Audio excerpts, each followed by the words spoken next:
Tim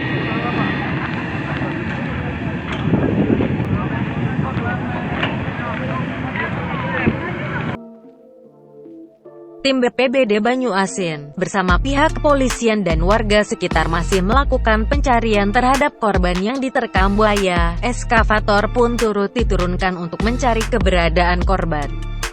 Yon Ardi, 35 tahun, adalah warga Karangpetai, Kelurahan Pangkalan Balai, Kecamatan Banyuasin 3, Kabupaten Banyuasin, Sumatera Selatan. Ia ditarik buaya saat sedang mencari ikan, Senin, tanggal 20 Juni tahun 2022, sekitar pukul 15 waktu Indonesia Barat. Korban ditarik buaya saat mencari ikan di Sungai Rengit, Sembawa, Banyuasin. Berdasarkan informasi, Yon Ardi yang sedang mencari ikan dengan cara menjaring, tak mengetahui ada buaya yang mengintai. Saat kondisi lengah, korban langsung diterkam oleh buaya. Ketika itu, ada warga yang melihat dan langsung memberitahukan kejadian tersebut kepada warga lain.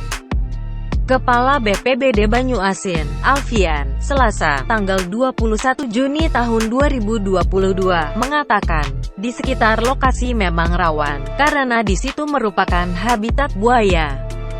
Ia mengimbau kepada masyarakat untuk selalu waspada dalam melakukan aktivitas di daerah tersebut.